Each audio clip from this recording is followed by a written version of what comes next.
Welcome to the deep dive. Today, we're getting into something really practical.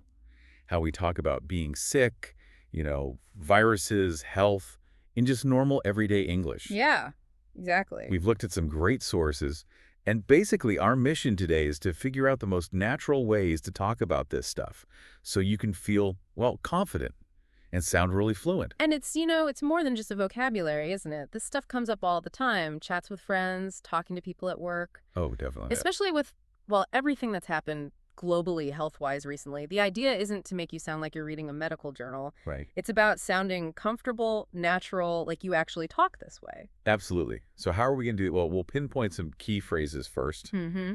Then we'll hear them, like in action, a real conversation. See how they actually work. Yeah, and figure out how these expressions really make your English sound, well, more authentic, less like a textbook. Okay. Let's dig in. Let's do it. So first up, a big one. I'm coming down with something. You hear this a lot. When someone says this, what are they really saying? Well, this phrase is great because it catches that very early feeling, Ah, You're not like full-blown sick yet, but you feel something's off, maybe a scratchy throat, feeling a bit tired. that oh feeling. Exactly, that's the nuance.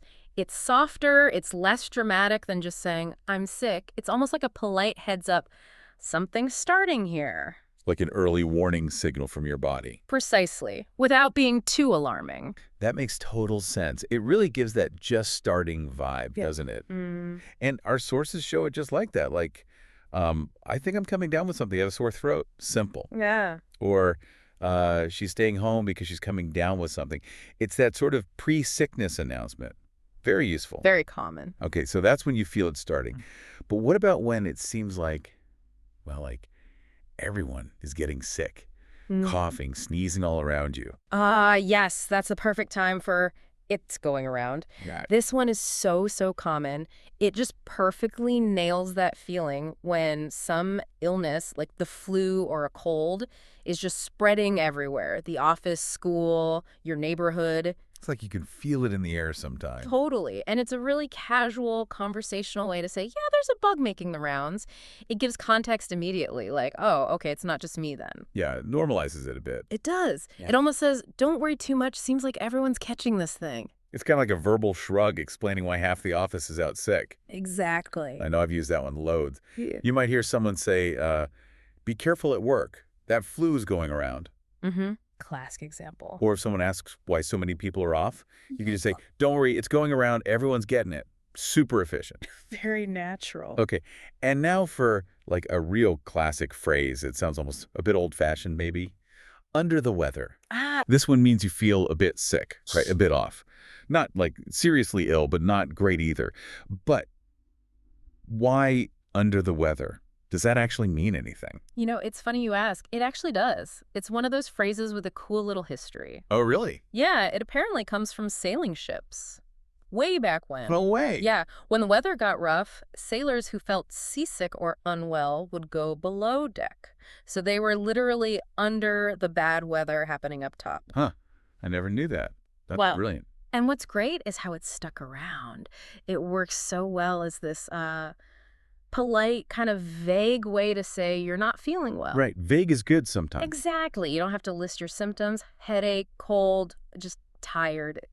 It covers it all. It's just a socially graceful way of saying, I'm not quite myself today.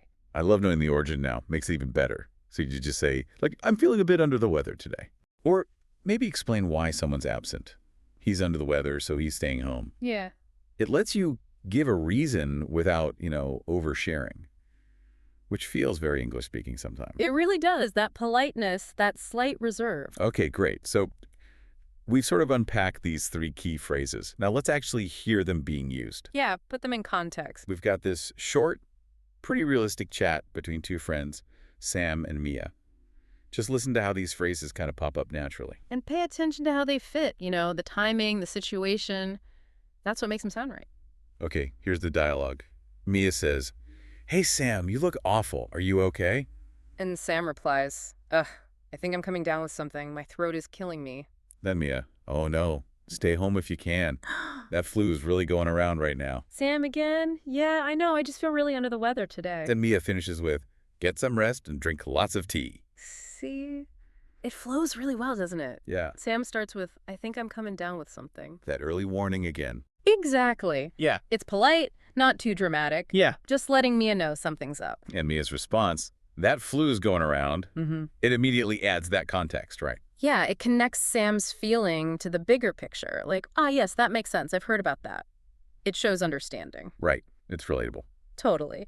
And then Sam wraps it up with, I just feel really under the weather. The polite summary. Precisely. He doesn't need to go back to the sore throat details. It's just a general, I feel unwell. Vague enough, polite enough. Avoids maybe complaining too much. It makes the whole exchange feel very natural, very empathetic. That's the key. And that's really the goal here, isn't it? For you, the listener, to achieve that kind of natural fluency. It makes conversations, well, just work better, whether it's about health or anything else. Absolutely, it helps you connect. Okay, so let's try to lock this in now with a quick fluency builder. We'll take some really basic ways of saying things. Like maybe too direct, a bit robotic sounding. Exactly. And we'll swap them for these more natural expressions we've been talking about. It's more than just changing words. It's about changing the feel of how you speak. Yeah, it's about sounding less like you're translating in your head and more like you're just talking. It makes you sound friendlier, more relaxed, more fluent, basically. People respond better to it. Definitely. Yeah. It just sounds right to a native speaker's ear. Okay, so let's try a few comparisons. Yeah. Instead of just saying, I am sick. Which is okay, but a bit blunt, maybe. Right. Try the more natural, I'm feeling under the weather. Much softer. Or, instead of the future tense, I will get sick. Which sounds a bit definite, maybe a bit negative. Yeah. Try. I think I'm coming down with something. Captures that uncertainty, that early stage. And finally, instead of stating, many people are sick. Again, very factual, but maybe a bit formal. Yeah. The more natural way is, it's going around. Much more conversational.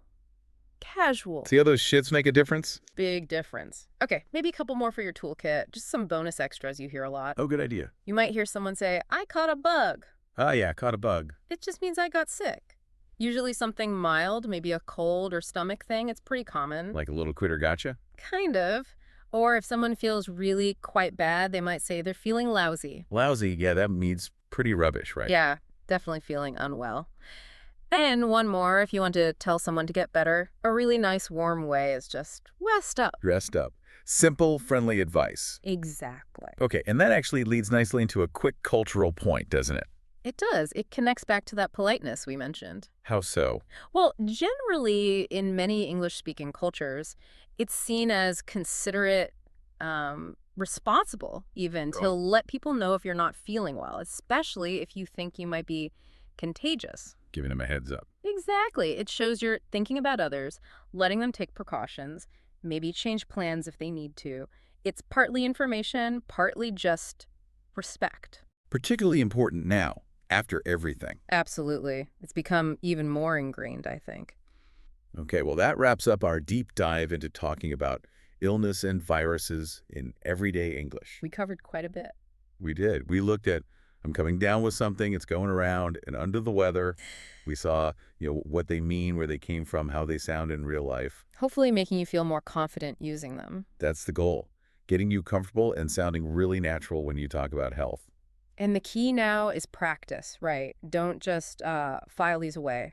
Try using them. Yeah, think them, say them. Exactly. Maybe in your next chat or just thinking to yourself, let them become part of your active vocabulary. So here's a final thought to leave you with. We've talked about the words, but what does it really mean to communicate well about our health? Clearly, yes, but also maybe, empathetically. Interesting point. How does getting these natural phrases right not only boost your English, but maybe also improve how you connect with people, show you care, and, well, participate responsibly in conversations, especially about something like health? It's more than just language, isn't it? It's about the social cues, the shared understanding. Exactly. Something to think about. Thank you so much for joining us on this deep dive today. We really hope you feel better equipped now. Ready to navigate those conversations. Keep learning, keep exploring the nuances of English, and we'll catch you next time.